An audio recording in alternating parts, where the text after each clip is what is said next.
Hello' বন্ধুসকল, তো কেনে আছে আপোনালোক? আশা কৰোঁ সকলো ভালে আছে।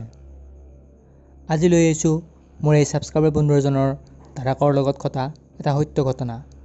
যদি আপোনালোকেও এনেধৰণৰ ভয়ানক ঘটনাৰ কথা জানে, তেনেহ'লে মোক মোৰ ইনষ্টাগ্ৰামত আপোনাৰ ঘটনা শ্বেয়াৰ কৰক আৰু মই সেই ঘটনা মোৰ ইউটিউব চেনেলৰ মাধ্যমেৰে ৰাইজৰ মাজলৈ লৈ আহিম। নমস্কাৰ, মোৰ নাম বিৰাজ আৰু স্বাগত কৰিছোঁ আপোনালোক সকলোকে হৰৰ এণ্ড মিষ্টেৰিয়াছ হাউচলৈ।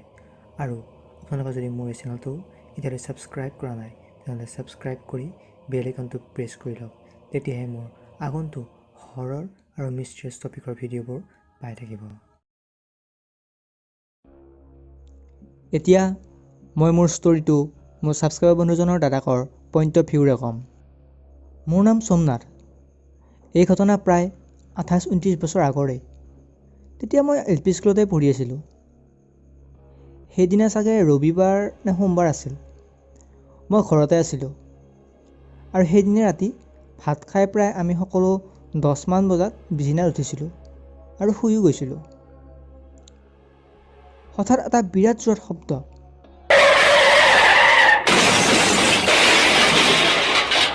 আৰু যেতিয়া ঘড়ীটো হ'বলৈ চাইছিলোঁ, তেতিয়া ৰাতি 2মান বাজিছিলে। শব্দ ইমান জোৰ আছিল যে ঘৰৰ সকলোৱে সাৰ পাই উঠিছিল। কিন্তু ৰাতি বহুত হোৱাৰ বাবে আমি ওলাই যোৱা নাছিলোঁ।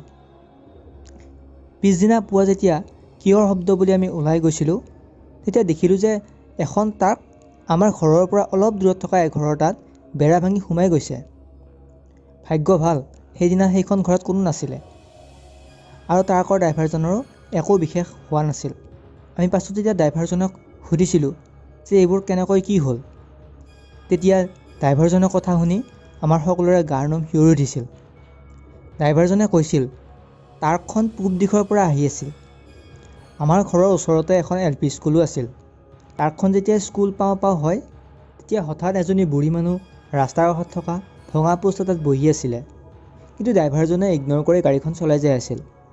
আৰু তেনেতে হঠাৎ বুঢ়ীজনী ট্ৰাকখনৰ সন্মুখত আহি গৈছিল আৰু ড্ৰাইভাৰজনে ভয় খাই ট্ৰাকখন ৰাইট চাইডে ঘূৰাই দিছিলে, যাৰ ফলত এই দুৰ্ঘটনা হয়। এই সকলোবোৰ কথা শুনি যেতিয়া আমি ঘৰলৈ ঘূৰি আহিছিলোঁ, তেতিয়া দেউতাই আমাক ঘৰত আচল কথাটো কৈছিলে।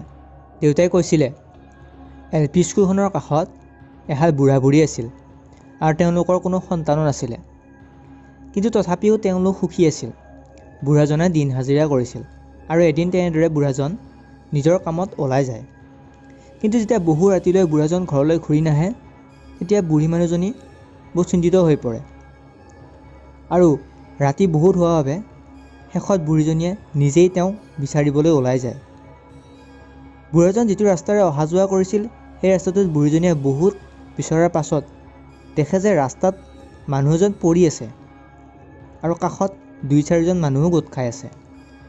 তেওঁ ওচৰত গৈ দেখে যে সেইজন তেওঁৰ গিৰিয়েক আৰু বুঢ়াজনৰ পৰা পইচা পাতি লুটি কোনোবাই তেওঁক মাৰি পেলাইছে।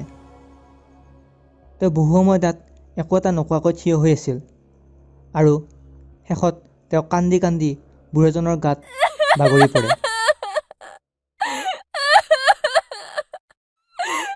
বহু সময় তাত কান্দি থকাৰ পাছত হঠাৎ বুঢ়ীজনী উঠে আৰু নিজৰ ঘৰলৈ ঘূৰি আহে আৰু ঘৰত আহি বুঢ়ীজনীয়ে আত্মহত্যা কৰে। এইবোৰ ঘটনা ঘটি যোৱাৰ কিছুমাহ পাছত এদিন ৰাতি এজন মানুহ সেই ৰাস্তাটোৰে খোজকাঢ়ি আহি আছিল আৰু তেতিয়া তেওঁৰ কাষত কাৰোবাক অনুভৱ কৰাৰ দৰে কৰিছিল। কিন্তু তেওঁ এইবোৰ সকলো ইগন'ৰ কৰি আগুৱাই গৈ থাকিল। যেতিয়া মানুহজন সেই LP স্কুলখন পাইছিল, তেতিয়া দেখিছিল যে তাত কোনোবা এটা লাইটৰ সৰু ভঙা পোষ্ট এটাত বহি আছে আৰু সেয়া দেখি তেওঁ বহুত ভয়ে ভয়ে আগবাঢ়ি গৈছিল, কাৰণ সেই সময়ত ৰাতিও বহুত হৈছিল।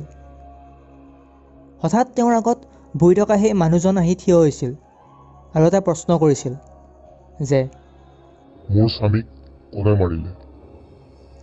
আৰু সেইজন আছিল সেই আত্মহত্যা কৰা বুঢ়ীজনীৰ আত্মা। আৰু সেই আত্মাক আগত দেখি মানুহজন তাতেই মূৰ্ছা গৈছিল আৰু যেতিয়া তেওঁৰ হুচ আহে, তেতিয়া তাত কোনো নাছিল আৰু লগে লগে তেওঁ নিজৰ ঘৰলৈ গুচি যায়। পাছত এইবোৰ কথা নিজৰ গাঁৱৰ মানুহকো কয়। শুনামতে সেই ঠাইডোখৰত বুঢ়ীজনীৰ আত্মা এতিয়াও ৰৈ থাকে, কিন্তু কাকো একো নকৰে, মাত্ৰ এটাই প্ৰশ্ন কৰে মোৰ স্বামীক কোনে মাৰিলে? গতিকে বন্ধুসকল, এয়ে আছিল মোৰ ছাবস্ক্ৰাইবাৰ বন্ধুজনৰ দাদাকে কোৱা এটা সত্য ঘটনা। গতিকে লগ পাম এনে এটা ভিডিঅ'ৰে, তেতিয়ালৈকে ধন্যবাদ।